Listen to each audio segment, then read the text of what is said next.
هیچ چیزی از انسانیت برای ما و شما باقی نمانده عزیزا. هیچ چیز. این زندگی و این دنیا ارزش ندارد وقتی 10 میلیون از حقوق یک نفر در همین حالت مردن ما، مرگ ما بالاتر و بلندتر از زنده بودنمون است.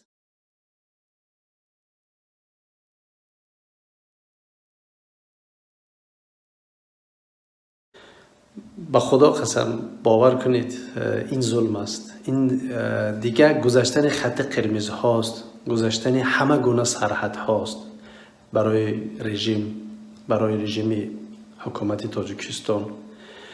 رژیم روز تا روز دارد ترسوتر میشه، ترسانچکتر میشود و الا مسافر 87 ساله که چند سال از عمرش باقی نمانده است به زندان کشیدن او چی معنا دارد؟ به هر حال عزیزا، ما باید به این ظلم پایان دهیم. ما باید جوانا باید که وطن خود صاحبه کنیم، مردم و ملت خود صاحبه کنیم. اونایی که به مسافر 87 ساله 5 سال زندان به خاطر کمک میتین، نه تاجیکن، نه تاجیکستانیان، نه مسلمانن، نه انسانند.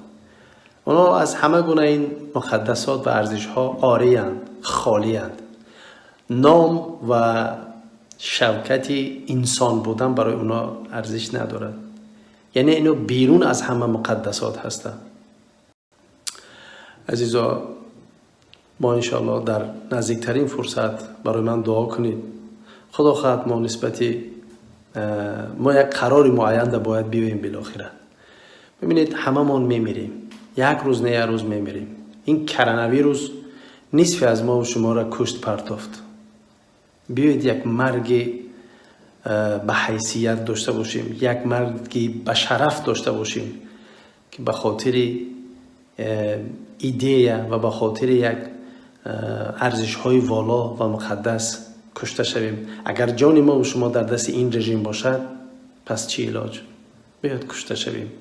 به خدا قسم در همین حالت مردن ما، مرگ ما بالاتر و بلندتر از زنده بودنمون است. وقتی 10 میلیون از حقوق یک نفر پیرمرد 87 ساله نمیتونیم حمایت کنیم و از ترس در ایزارهایمان میمیزیم و شاشه میکنیم، بدونید، مطمئن باشید که مرگمان بالاتر است، مرگمان ارزشمندتر است از زنده بودنمان. هیچ چیزی از انسانیت برای ما و شما باقی نمانده عزیزا. هیچ چیز. این زندگی و این دنیا ارزش ندارد اگر ما و شما دنبال ارزش ها و مقدسات نباشیم. خوردن و پوشیدن، میبخشید توالت رفتن، هیچ ارزشی ندارد. بنابر همین آماده باشید، ما برمیگردیم.